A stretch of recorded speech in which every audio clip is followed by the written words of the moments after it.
If Agatha Christie novels have taught me anything, it's that if I ever wanted to kill my husband, I should use arsenic. It's odorless, tasteless, and easily dissolves into drinks. And back in the 1800s, it was a common household chemical, so I probably wouldn't raise any eyebrows if I bought some.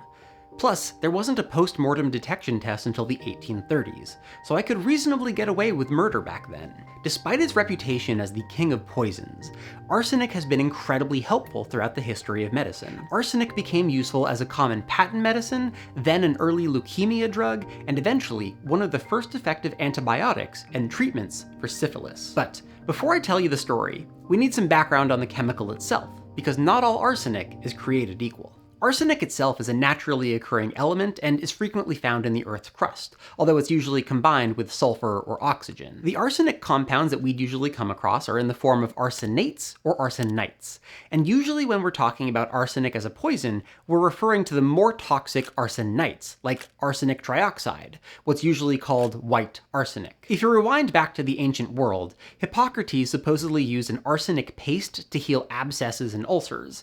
Meanwhile, other Greco-Roman doctors like Pliny the Elder put it into the same category of medicines as mercury. Arsenic was also mentioned in traditional Chinese medicine books published around 200 BCE and included in Ayurvedic elixirs meant to extend one's life. Then in the 13th century, chemists figured out how to isolate the elemental form of arsenic, which allowed for even more experimentation and refinement. But even in antiquity, they knew that high doses of arsenic were toxic. And by the Renaissance, that was arsenic's main job. Families like the Medicis and the Borgias used it to remove their political rivals, and at one point, someone supposedly tried to kill Napoleon using it.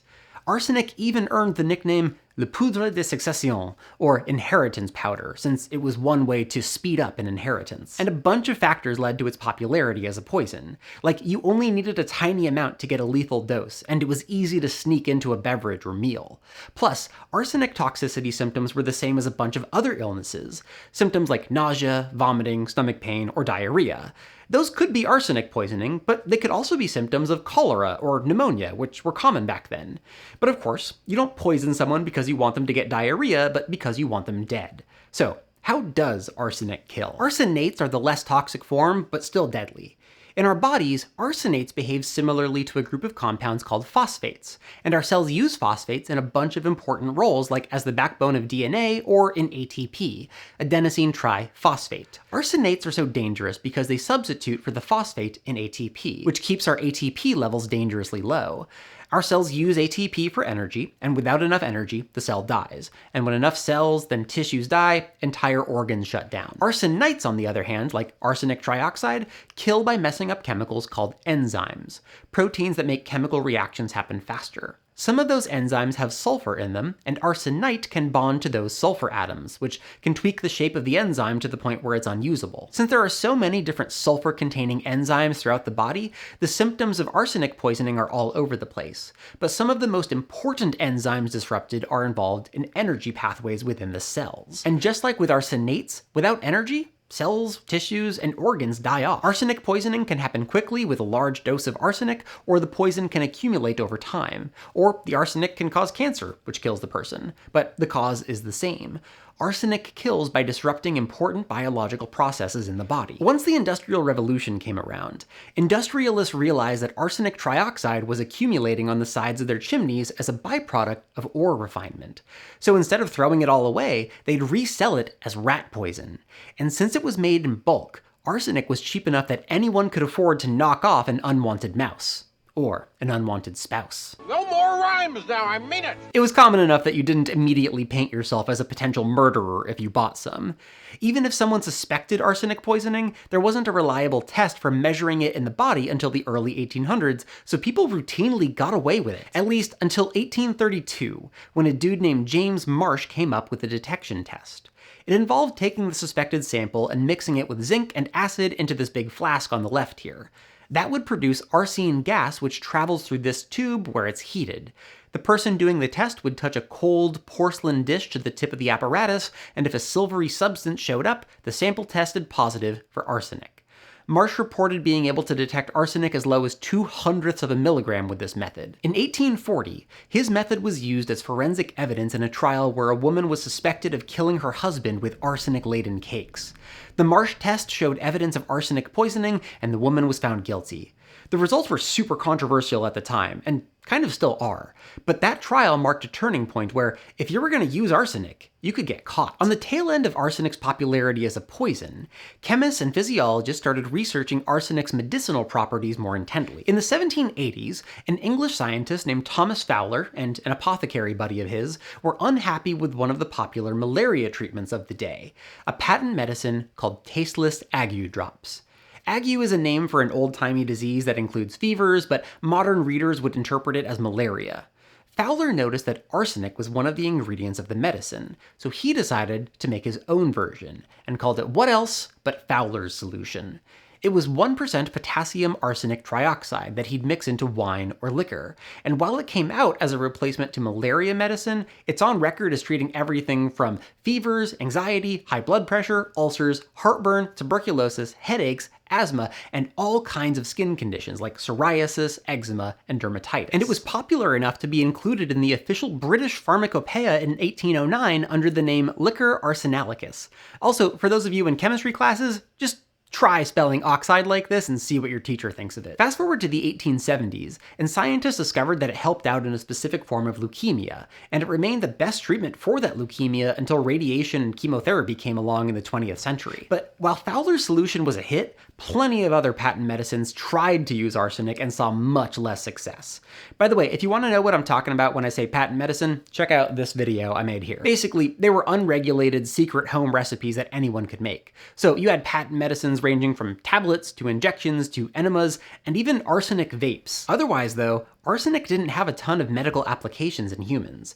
In the 1850s and 60s, scientists showed that a version of arsenical acid was less toxic in animals, and they called that drug atoxyl to denote that it was less toxic. So while physicians were curious about arsenic in medicine, it was by no means a miracle drug. But arsenic would finally have its breakthrough moment in the 1900s, when scientists tackled one of the biggest infectious diseases of all time: syphilis. We don't have great estimates for how widespread syphilis was back then. I found one paper claiming that 11% of Londoners had the disease in 1910, but the prevalence and mortality rates range pretty widely depending on things like location and socioeconomic status. The point is, though, syphilis was common. The disease is caused by Treponema pallidum, a type of bacteria called the spirochete. It was spread mostly through sexual contact, which meant the disease carried a serious social stigma with it, which is a topic for a whole separate video. But it could also be passed along from parent to baby during childbirth, as warned by this French poster from the 1920s. For a long time, one of the most frequently used treatments was mercury, like the toxic liquid metal mercury. This painting from the 1700s shows how mercury could be taken as pills, as a topical, or my favorite one, as an enema. Look, enemas were a much bigger thing back then. Mercury stayed around as a mainstay for syphilis treatment well into the 1800s. For example, this article from 1869 details a doctor's experience using mercury for a dozen syphilis patients, with varying degrees of success. So when germ theory started coming of age with Pasteur and Koch and all those guys, syphilis was high up on the list of diseases to figure out. Around that time, a German scientist named Paul Ehrlich started experimenting with dyes and medical imaging. Throughout his experiments, he noticed that dyes flowed into some structures but not others, and that gave him a lofty idea. If some substances could be taken up by some cells and not others, maybe he could introduce a substance that would be taken up by dangerous microbes but leave human cells alone. He called it a magic bullet, but these days we'd call it an antibiotic, and he dedicated the rest of his career to finding one.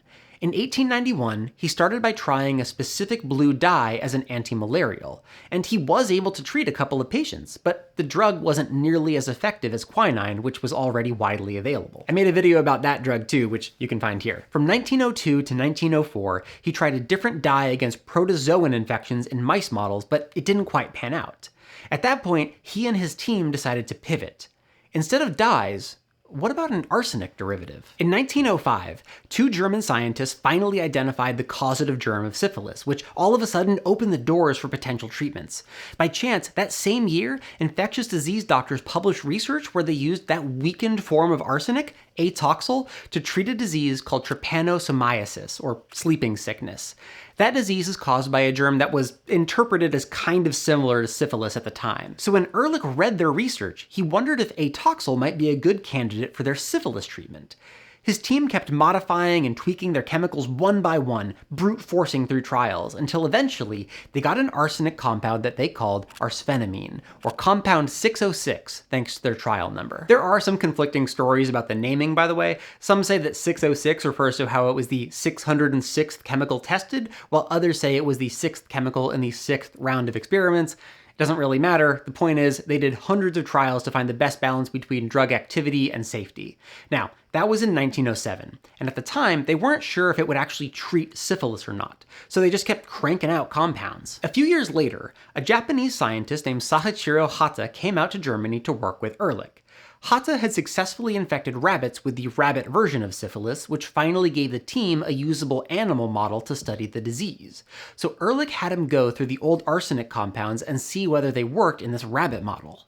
Sure enough, compound 606 successfully cured the rabbit of its syphilis, and after a few more safety tests in animal models, they began larger clinical trials in humans and saw promising initial results by April 1910. Later that year, they released it to the public under the name Salvarsan, a portmanteau of arsenic that saves. By 1911, the drug was shown to be safe for humans and would get into clinics, including Walter Reed Hospital, where it was used on a cohort of soldiers suffering from syphilis. All of a sudden, evidence was building that a chemical could kill the infectious organism while keeping the human healthy, and it was a much safer and effective option than the old school mercury paste, although mercury fanboys were still out there for sure. Less than a year after the first clinical reports came out about Salvarsan, thousands of human patients had received it as a treatment.